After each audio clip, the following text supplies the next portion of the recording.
नमस्ते विद्यार्थी मित्रांनो, पुणे जिल्हा परिषद पुणे ऑनलाईन शिक्षण वर्ग ध्यास आमचा गुणवत्ता या वर्गामध्ये आपणा सर्वांचे सहर्ष स्वागत। आज आपण पाहणार आहोत इयत्ता तिसरी, विषय गणित, घटक आहे गुणाकार, उपघटक आहे गुणाकाराचे गुणधर्म आणि ही आहे या घटकाची अध्ययन निष्पत्ती। आणि हा आहे माझा परिचय। हे उदाहरण पाहूया।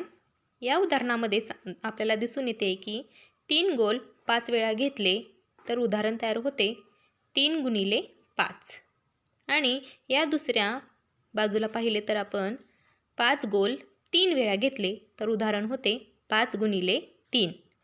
म्हणजेच 3 गुणिले 5 केले काय किंवा 5 गुणिले 3 केले काय, तरी उत्तर काय येणार आहे 15च। म्हणजे उत्तर तेच येते। यावरून गुणधर्म आपल्याला लक्षात येतो, संख्यांचा क्रम बदलला तरी गुणाकार तोच येतो। उदाहरणार्थ बघू, 6 गुणिले 5 बरोबर 30 आणि 5 गुणिले 6 बरोबर 30च। पुढील गुणाकार करा व निरीक्षण करा। 8 गुणिले 3 बरोबर 24 आणि 3 गुणिले 8 केले तरी 24च।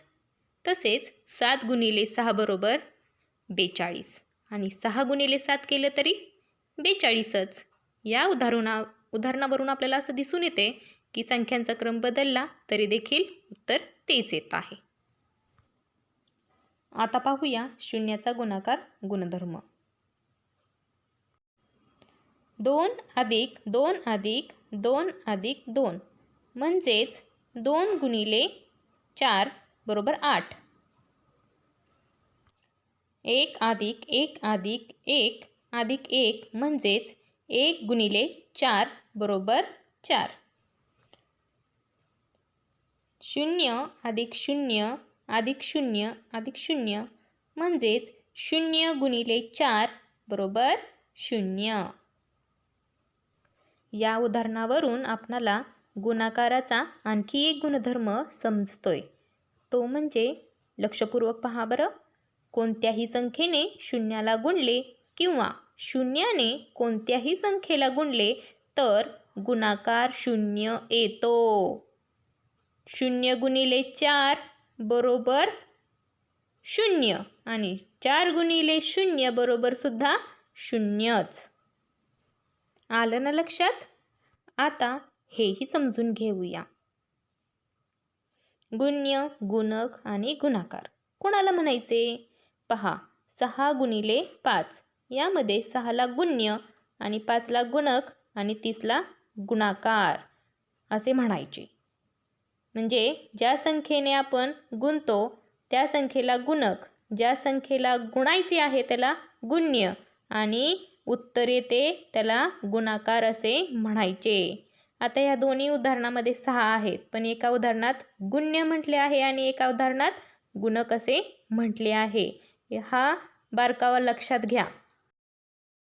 पुन्हा एकदा पाहूया आज आपण पाहिलेले गुणाकाराचे गुणधर्म। पहिला आहे संख्यांचा क्रम बदलला तरी गुणाकार तोच येतो। दुसरा गुणधर्म आहे कोणत्याही संख्येला शून्याने गुणले किंवा शून्यला कोणत्याही संख्येने गुणले गुणाकार 0च येतो। आणि तिसरा आहे ज्या संख्येला गुणतो ती गुण्य, ज्या संख्येने गुणतो ती गुणक व जे उत्तर येते त्यास गुणाकार असे म्हणतात। याप्रमाणे आज आपण गुणाकाराचे गुणधर्म पाहिले, त्याचा तुम्ही बारकाईने अभ्यास करा। आणि आता हे खालील गुणाकार करा। हे उदाहरण तुम्हाला सोडवण्यासाठी 2 गुणिले 4 बरोबर किती आणि 4 गुणिले 2 बरोबर किती, 7 गुणिले 3 बरोबर किती, 3 गुणिले 7 बरोबर किती, 7 गुणिले 0 बरोबर किती येतील, 0 गुणिले 7 बरोबर किती येतील, 8 गुणिले 0 बरोबर किती आणि 0 गुणिले 8 बरोबर किती। आणि हा व्हिडिओ काळजीपूर्वक पाहिल्याबद्दल आपणा सर्वांचे धन्यवाद।